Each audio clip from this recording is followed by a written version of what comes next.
Sambungan uraian sejarah Rongkong episode sebelumnya, yang berjudul Ada, Pitu dan Pangadaran Pitu serta proses terbentuknya wilayah adat di Tanah Rongkong. Telah dibahas sebelumnya terkait sambaran Tomakaka Tidan dan Tanah Rongkong, Katomakakaan Bua Kalotok, Katomakakaan Salukanan Pongtatu, dan Katomakakaan Kanan Rede serta Katomakakaan Limbong dan fungsi kombongan Pangadaran Pitu terhadap pengangkatan Tomakaka di Tanah Rongkong. Sebelum kita lanjut, terlebih dahulu kami ingatkan bahwa jika ingin mengetahui episode sebelumnya serta kelanjutan episode sejarah Rongkong, maka alangkah baiknya jika Anda mendukung channel ini dengan cara tekan like dan subscribe di HP Anda agar bisa berlangganan dan tidak ketinggalan seluruh episode yang ada. Dan atasnya diucapkan terima kasih. Lanjut diceritakan. 1. Kombongan Pasura Sukenase. Jauh sebelumnya, Kombongan Nase merupakan rimbunan belantara hutan yang ada di wilayah Rongkong Bua Kalotok. Hutan tersebut banyak ditumbuhi oleh rumput liar, salah satu di antaranya oleh masyarakat setempat dikenal dengan Nase. Nase adalah salah satu jenis tumbuhan liar yang menjadi bahan baku untuk dasar pembuatan tikar khas orang Rongkong yang disebut ale. Konon ceritanya suatu waktu akan diadakan prosesi adat dengan mengundang seluruh lapisan masyarakat di Bua Kalotok. Kala itu alas tempat duduk, ale atau tapere, maupun alas tidur, ampa, orang terdahulu menggunakan anyaman dari daun nase tersebut. Menurut budaya saat itu maka bergotong royonglah masyarakat sesuai keahlian sebagaimana tugas yang telah dibagi oleh pemangku adat. Dari pembagian tugas tersebut, sebagian masyarakat mendapat tugas untuk mempersiapkan makanan, daging buruan, meramu bahan untuk menjadi makanan serta mempersiapkan tempat untuk pertemuan yang dilaksanakan dengan gotong royong. Pada waktu itu, sebagian pula masyarakat diperintahkan untuk menganyam tikar, tempat mendapatkan bahan bakunya adalah dari daerah pinggiran hutan yang banyak bahan baku tersebut berada. Karena seringnya masyarakat ke tempat itu, maka lama-kelamaan menetaplah beberapa orang untuk bermalam dengan alasan jarak dari tempat mengambil bahan baku tikar dan kampung Bua Kalotok cukup jauh. Perlahan-lahan tempat tersebut mulai banyak ditinggali oleh pekerja anyaman tikar dan pada akhirnya menjadi satu kombongan yang dikenal dengan Nase, dan nama tersebut dikenal hingga kini dengan pemangku adatnya disebut sebagai Matua dengan gelaran wilayahnya adalah Pesurasuke atau Pasurasuke. Apabila diartikan maksudnya adalah penulis dengan wadah potongan bambu yang bermakna sebagai pencatat segala prosesi adat dan budaya demi kelestarian adat istiadat secara turun-temurun. Hal tersebut dijadikan dasar sehingga Nase termasuk dalam jajaran dari salah satu bagian dalam kombongan Pangadaran Pitu Tanah Rongkong, di mana Pangadaran Pitu adalah unsur penunjang Tomakaka Tidan dan yang ada di wilayah Rongkong Kanan Lelua. Adapun matua yang terkenal dari Nase adalah Ne, Marua dan Ne, Tamari. 2. Kombongan Pelepongan Kambuno Eke. Konon, pada saat itu kondisi gagal panen melanda di hampir di seluruh wilayah Rongkong Bua Kalotok. Atas kejadian tersebut, maka berkumpullah para pemangku adat beserta seluruh masyarakat untuk mengadakan musyawarah, siaja tondok, dalam mencari penyebab terjadinya gagal panen tersebut. Pada pertemuan itu tidak diketahui secara jelas apa penyebab terjadinya kegagalan panen tersebut. Berbagai hal bisa saja terjadi, mungkin karena ketidakjujuran dalam melanggar sapa pemali tondok oleh salah satu dari penduduk atau pemangku adat. Karena pertemuan musyawarah tersebut mengalami kebuntuan, maka akan diadakanlah musyawarah adat kedua. Musyawarah yang dilakukan 2 kali dalam sekali masa bercocok tanam adalah kegiatan yang tidak pernah dilakukan sebelumnya, dan merupakan hal yang tabu sebagaimana aturan adat yang ada. Konon, akibat karena musyawarah tetap dipaksakan kedua kalinya, maka Dewa-Dewi Padi membuang muka dan tidak memberikan hasil yang baik pada masyarakat Rongkong Bua Kalotok saat itu. Dewa-Dewi Padi membawa kembali padi ajaib, manurun, kehayangan dan hanya meninggalkan sebagian bulir padinya. Saat itulah isi padi berupa beras yang konon berbagai warna dan rasa mengalami perubahan bentuk serta warna menjadi kecil serta kebanyakan putih. Hanya sebagian kecil saja berwarna merah dan hitam yang disisakan, sedangkan induknya yang berwarna kuning telah dibawa pergi. Pada akhirnya terjadilah keterbatasan makanan untuk dikonsumsi pada musim berikutnya. Mencermati hal tersebut, maka disepakatilah oleh pemangku adat dan masyarakat untuk berburu babi hutan serta satwa lainnya untuk dijadikan sebagai pengganti beras dalam menghadapi masa paceklik pada waktu yang akan datang. Maka diberangkatkanlah masyarakat untuk melakukan perburuan yang dimaksud. Dalam perjalanan berburu tersebut, di tengah hutan terdengarlah suara kokok ayam jantan. Kontan saja seluruh perhatian pemburu beralih ke asal suara ayam jantan tadi. Mereka menyusuri hutan dan mendaki pegunungan masuk lebih dalam lagi. Pada akhirnya mereka menemukan hamparan padi yang siap untuk dituai. Akan tetapi, mereka tidak mengetahui siapa pemilik dari tanaman padi tersebut, dan pada akhirnya mereka memutuskan untuk menunggu kedatangan seseorang yang mungkin pemilik tanaman padi itu. Mereka menunggu dan menunggu tetapi hingga menjelang malam tak ada seorang pun yang muncul. Maka diputuskanlah oleh mereka untuk bermalam di tempat itu. Keesokan harinya, seseorang yang ditunggu tersebut tetap tiada kunjung. Karena di antara mereka tak ada seorang pun pemangku adat, maka dicarilah di antara mereka seseorang yang mungkin mengetahui adat, yang dalam istilah bahasa Rongkongnya disebut lele palambi, maka oleh mereka dimusyawarahkan untuk berbagi tugas. Yang dianggap sebagai lele palambi diharapkan untuk tinggal menunggu si empunya hamparan padi. Pemimpin rombongan diharapkan untuk kembali ke Bua Kalotok melaporkan kepada pemangku adat akan apa yang mereka temukan, sedangkan yang lainnya diharapkan untuk melanjutkan perburuan. Entah telah berapa waktu berlalu, pemilik hamparan padi belum kunjung tiba. Para pemburu telah datang, sedangkan pembawa pesan belum juga kembali. Akhirnya, karena melihat buah padi mulai rontok dari bulirnya, maka oleh mereka diadakanlah musyawarah agar buah padi tersebut tidak sia-sia. Maka diputuskanlah oleh mereka untuk memanen padi tersebut untuk disimpankan bagi yang empunya hamparan padi. Setelah bulir-bulir padi tersimpan rapi, istirahatlah mereka. Dalam istirahatnya, datanglah pemangku adat dari Bua Kalotok melihat dan memahami apa yang terjadi. Tetua adat yakin bahwa hamparan padi yang mereka dapatkan tersebut adalah sengaja diperuntukkan bagi mereka oleh Dewa-Dewi Padi, karena sudah sekian lama pemilik padi belum juga muncul atau seseorang yang mengaku sebagai pemiliknya. Atas dasar itulah, maka diadakanlah ritual syukuran saat itu juga. Ritual yang akan dilakukan membutuhkan sarana berupa lesung, antan serta beberapa ekor hewan buruan. Maka dibagilah masyarakat untuk mengemban tugas.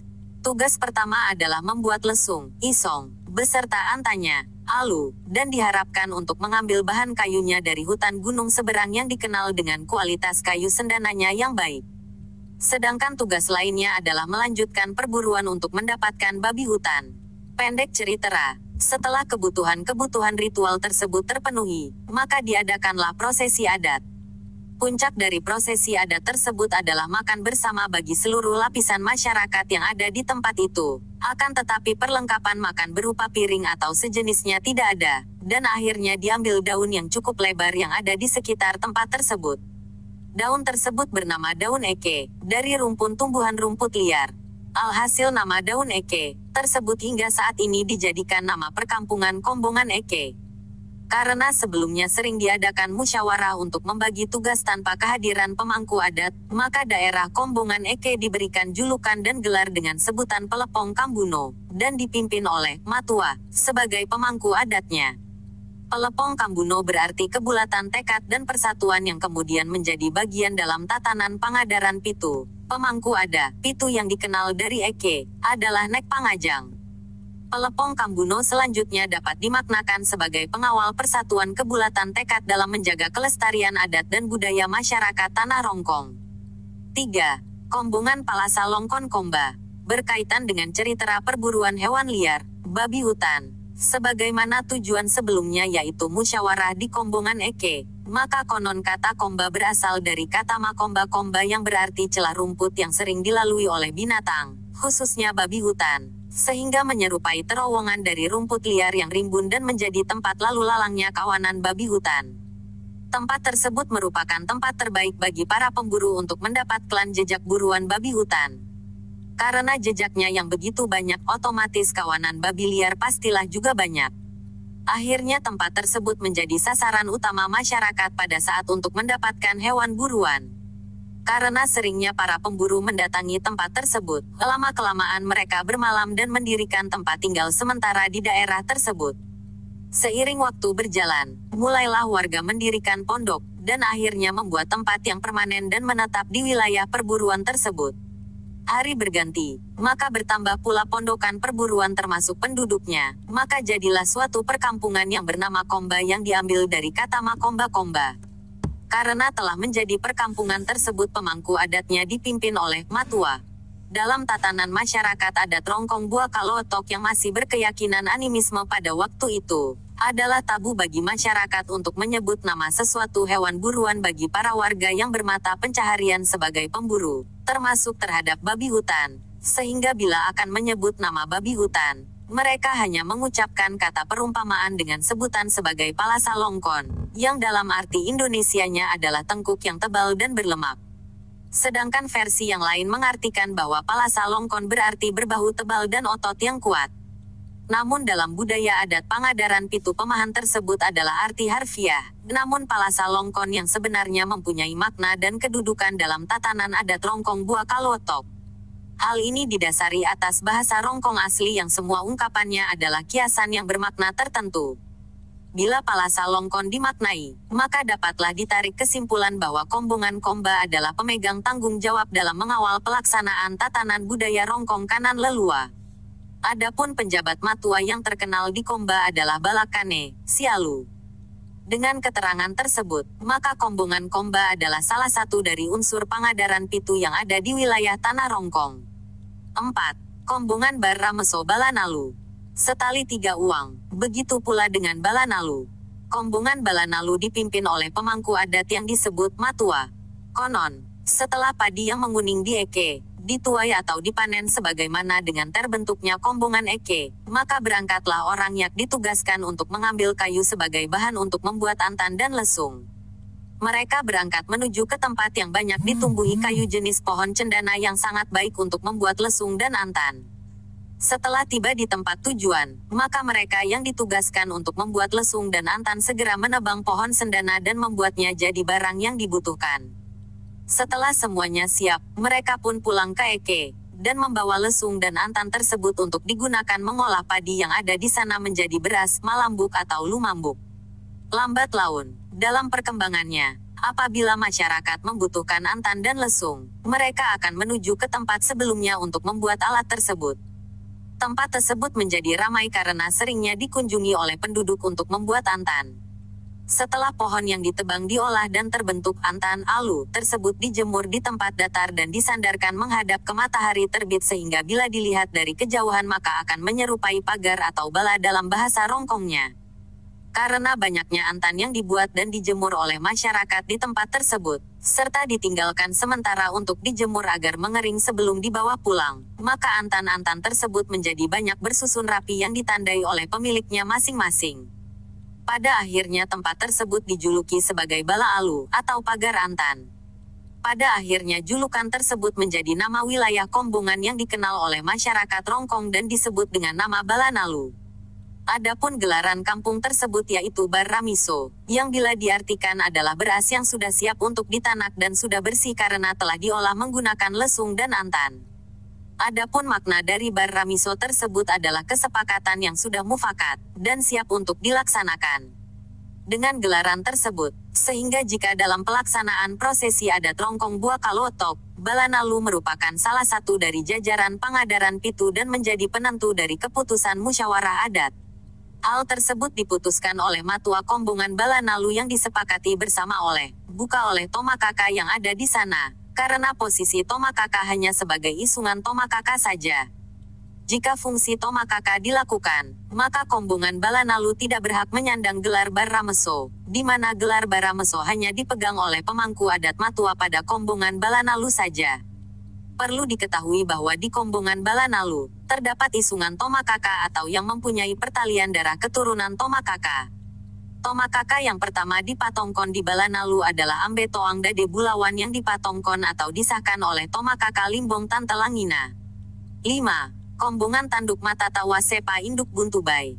Demikian halnya dengan kombongan lain yang ada di wilayah Rongkong kanan Lelua. Konon nama Buntubai berlanjut dari kegiatan yang ada di Kombongan Eke, yang telah diceritakan sebelumnya. Bila diartikan, kata Buntubai terdiri dari dua suku kata bahasa Rongkong yaitu Buntu dan Bai. Buntu berarti gunung, sedangkan Bai berarti babi. Menurut legendanya, pada saat orang-orang yang ditugaskan untuk mendapatkan bahan makanan, mereka mendapati beberapa ekor babi di Kombo-Kombo yang sekarang menjadi kampung Kombongan Komba. Pada saat dilakukan perburuan oleh masyarakat yang telah ditugaskan, gerombolan babi tersebut berhamburan dan lari ke berbagai arah. Seekor babi yang berukuran sangat besar menjadi incaran para pemburu, dan babi tersebut berlari kencang dan sangat jauh menghindari para pemburu. Hasrat dan upaya pemburuan untuk mendapatkan babi tersebut sangatlah besar hingga mereka tetap mengejar dan terus mengikuti jejaknya hingga sampai pada kaki gunung. Sesampainya di kaki gunung tersebut, mereka lebih dikejutkan lagi oleh banyaknya jumlah babi di tempat itu, dan konon, memang tempat tersebut menjadi tempat utama bagi gerombolan babi-babi itu, Remenan Bay. Pendek cerita, para pemburu berhasil mendapatkan banyak buruan dan menangkap babi yang terbesar dengan menggunakan tombak yang tajam, yang sebelumnya telah dijerat dengan menggunakan anyaman tali dari serabut enau yang telah ditebang sebelumnya. Untuk selanjutnya, jika masyarakat Rongkong Kanan Lelua ingin menangkap atau berburu babi hutan, mereka langsung menuju ke tempat tersebut, dan bermalam di tempat perburuan menunggu hasil jeratannya. Lama-kelamaan, tempat tersebut menjadi tempat pemukiman para pemburu babi hutan. Dan pada akhirnya menjadi sebuah perkampungan kecil dan selanjutnya menjadi kombongan Doke Mata Tawa Sepa Induk Buntubai. Matua yang terkenal dari kombongan Buntubai adalah Neesaguni. Adapun gelaran dari kampung Buntubai adalah Doke Matata, Wasepa Induk, yang bila diartikan secara bahasa adalah kampak untuk menebang pohon enau, ijuk serta tombak yang tajam. Sedangkan makna dari gelaran tersebut adalah tekad yang bulat untuk menjalankan keputusan musyawarah tanpa menunda dan tidak takut akan penghalang demi menjalankan keputusan adat. Dengan gelaran tersebut sehingga pada budaya dan adat Rongkong Kanan Lelua kombongan Buntubai adalah salah satu dari unsur jajaran Pangadaran Pitu dan menjadi penentu dari keputusan hasil musyawarah adat yang akan dilaksanakan. 6. Kombongan Pariwa Sangka Manganan. Manganan berasal dari kata anan yang berarti anyam. Jadi manganan berarti menganyam. Konon legendanya, kombongan Manganan adalah sebuah perkampungan yang telah ada penghuni sebelumnya. Penghuni pertamanya adalah Nebenjo Tomakaka Lena. Tomakaka Nebenjo tersebut sebelumnya menetap di Kampung Buka, akan tetapi sewaktu beliau mengadakan pesta, beliau tersinggung lantaran adanya sindiran saudaranya yang merupakan anak Pabunga sewaktu mengadakan pesta di mana mereka mengatakan bahwa Tomakaka mengadakan acara, namun kebutuhan tidak mencukupi. Karena kata-kata tersebut, Tomakaka Nebenjo merasa malu dan langsung mengundurkan diri dari kedudukannya sebagai ketua pemangku adat dan sekaligus meninggalkan Kampung Lena, termasuk seluruh keluarga dan para pembantu-pembantu setianya. Dalam perjalanannya, mereka mengikuti aliran Sungai Rongkong. Sepanjang perjalanannya, rombongan tersebut tiada berhenti sehingga tibalah mereka pada suatu hutan yang dianggap belum berpenghuni. Tempat tersebut keadaannya rata dan banyak dihuni oleh hewan buruan berupa babi dan rusa. Karena merasa lelah, rombongan mendirikan pondok sebagai tempat istirahat. Dalam istirahatnya, tiba-tiba mereka dikejutkan oleh suara pertengkaran dari dalam hutan. Dikarenakan rasa ingin tahu dan penasaran, maka sang Tomakaka beranjak untuk menyelidiki apa gerangan yang terjadi, maka pergilah beliau mencari asal suara tersebut. Dalam pencariannya, didapati olehnya dua rombongan pemburu yang sedang bertengkar untuk memperebutkan seekor binatang buruan yang masing-masing kedua kelompok tersebut mengklaim bahwa merekalah pemilik buruan itu. Setelah mengetahui duduk perkaranya, maka Nebenjo berusaha untuk mendamaikan keduanya dan menyarankan untuk pulang saja. Akan tetapi kedua kelompok pemburu tersebut bersikeras untuk tetap melanjutkan pertengkaran dalam memperebutkan seekor buruan bahkan mereka siap untuk bergabung nyawa. Melihat gelagat yang kurang baik, Nebenjo merasa kehabisan akal sehingga beliau bersaran dan mengatakan, "Baiklah, jika kalian tetap saja ingin berkelahi, silahkan. Akan tetapi jangan sekarang. Pulanglah dahulu dan ambillah perlengkapan perang kalian. Tunggulah sampai lepas siang hari, kemudian kalian datang. Saya sendiri akan menjadi wasit dan saksinya."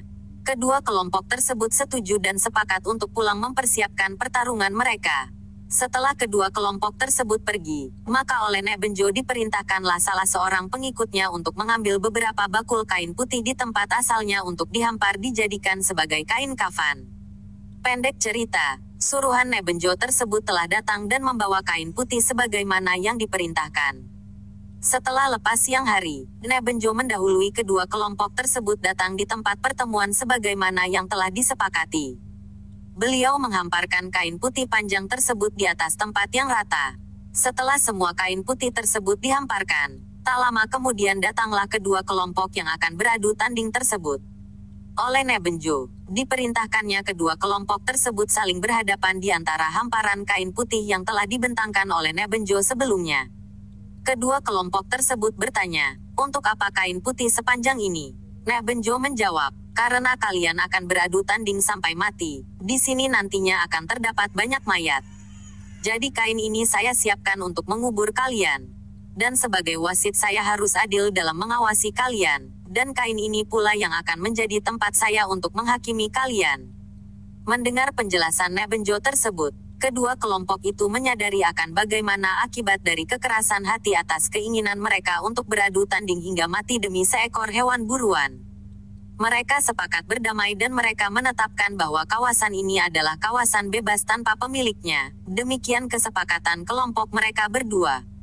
Mereka sepakat kalau lahan kosong tersebut menjadi wilayah kekuasaan orang yang mendamaikan mereka. Dalam hal ini adalah Nebenjo. Akhirnya Nebenjo mendiami tempat tersebut dan kemudian dikaruniai 4 orang anak. Dari keempat anaknya tersebut, seorang menjadi Matua, seorang menjadi Tosiaja, seorang menjadi Pongarong, dan yang seorang menjadi masyarakat biasa. Waktu terus berlalu, hingga pada suatu masa salah seorang dari puteri keturunan Matua Nase dipersunting oleh putera keturunan Nebenjo dan selanjutnya mereka hidup bersama. Sebagai perempuan bangsawan, dia tidak ingin di rumah bermalas-malasan tanpa melakukan sesuatu kegiatan. Karena sang menantu Nebenjo mempunyai keahlian yang didapat dari keluarganya di Kombongan Nase, pamitlah ia pada suaminya untuk berangkat ke kampung orang tuanya di Nase untuk mengambil daun tumbuhan Nase agar dirinya mempunyai kesibukan saat di rumah.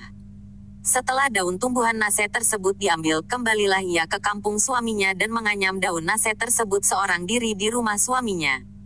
Hal tersebut menjadi kegiatan rutinnya sepanjang hari dan kemudian diikuti oleh perempuan di sekitarnya. Karena kegiatan menganyam tersebut sudah mulai membudaya dan dilakukan dengan sangat mahir, maka hasilnya pun jadi sangat memuaskan dan mulai dikenal oleh orang luar kampung terdekat, yaitu Kombongan Limbong. Dan berdatanganlah putri-putri mereka untuk mempelajarinya. Orang luar kampung tersebutlah yang memberikan nama Manganan. Sebab bila mereka berniat untuk mendatangi dan belajar menganyam, mereka akan ditanya oleh keluarganya. Dalam menjawab pertanyaan tersebut mereka biasanya menjawab, "Lawalekan Manganan," yang artinya kami akan pergi menganyam. Dari kata itulah maka jawaban tersebut menjadi lumrah bagi kalangan masyarakat Rongkong yang pada akhirnya kata menganyam atau Manganan melekat menjadi nama kampung, yaitu Kombongan Manganan, sedangkan tempat mengaso atau istirahat sejenak sebelum melanjutkan perjalanan menuju ke kombongan lain maupun ke Kombongan Manganan adalah Kawalean, yang berarti tempat akan bepergian atau akan berangkat. Pendek cerita, karena adanya pertalian darah dari keturunan Rongkong kanan Lelua tersebut, maka Kombongan Kawalean menjadi salah satu dari unsur jajaran Pangadaran Pitu yang bergelar Pariwa Sangka, yang bila diartikan Pariwa atau Parewa yang berarti peralatan, sedangkan Sangka berarti bagian dari rangkaian. Sedangkan versi lain mengatakan Pariwa yang berarti pemangku, sedangkan Sangka berarti ukuran. Namun demikian, makna Pariwa Sangka atau Pariwa Sangka dalam jajaran Pangadaran Pitu adalah penanggung jawab keberadaan susunan pemangku adat dan lembaga adat di Rongkong kanan Lelua, sehingga apapun hasil keputusan akhir musyawarah adat, putusan akhirnya harus dianalisa oleh pemangku adat dari mombongan Pariwa Sangka Manganan sebelum menjadi keputusan bersama dan menjadi keputusan final untuk diterapkan di tanah Rongkong kanan Lelua. 7. Kombongan Tanduk Bongi Pejor Ramalilin, Karondang. Karondang adalah juga merupakan wilayah yang masuk pada tatanan unsur Pangadaran Pitu. Warga Kombongan Karondang adalah masyarakat yang berasal dari keturunan Lele Palambi yang mengambil keputusan di saat menghadapi masalah pada penemuan hamparan padi di Kombongan Eke, pada saat pertama. Pada masanya, pemangku adat Pitu di wilayah Karondang adalah merupakan perwakilan masyarakat umum Tanah Rongkong dalam mengambil suatu keputusan ataupun sanggahan. Sebagaimana gelarannya adalah Tanduk Bongi Pejora Malilin, yang bila diartikan bahwa penghulu dan penerang dalam kegelapan yang maknanya adalah pemberi nasihat dan petunjuk dalam segala hal. Wilayah Kombongan Karondang hingga saat ini tetap ada. Namun penghuni wilayah tersebut kian hari semakin berkurang dan bahkan, eksistensi dari wilayah dan posisi Karondang dalam Pangadaran Pitu hampir-hampir terlupakan oleh sebagian orang masyarakat Rongkong. Hal ini terjadi karena para keturunan pemangku adat di wilayah tersebut sudah tidak ada yang memahami akan posisi mereka dalam Pangadaran Pitu. Di samping hal tersebut, perkembangan penduduk dan generasi wilayah Karondang menurun drastis dari waktu ke waktu. Kesimpulannya adalah masing-masing pemangku adat yang ada di tiap kombongan Pangadaran Pitu selalu melakukan musyawarah atau koordinasi jika akan melakukan kegiatan apapun di wilayah Rongkong Kanan Lelua. Dan adalah kewajiban bagi mereka untuk melaksanakan tugas musyawarah tersebut demi mempertahankan adat dan budaya Rongkong Tanah Masake Lipui Pomaraninding. Sehingga keputusan dari 8 Tomakaka Rongkong yang mewakili wilayah Sambaran Tomakaka, yang dipimpin oleh Tomakaka Kanan Dede, harus melalui kesepakatan dari 49 pemangku adat dari 7 kombongan Pangadaran Pitu. Dan itulah tata cara penyelesaian jika terdapat masalah dan rencana apapun yang diterapkan oleh para leluhur orang Rongkong saat itu, berbeda dengan apa yang ada saat ini. Demikian diceritakan. Untuk kemudian bersambung di episode berikutnya. Jangan lupa like, subscribe dan share. Ketang TTI, Piran Polepi Antasi Pakainga. Ketang Inde, Umba Polepi Tasi Palambi. Ketang Temarasan, Umba Polepi Watu Tasi Kambaro. Tabe, salamaki anta pada salama. Ku masih manglako kita solangasan.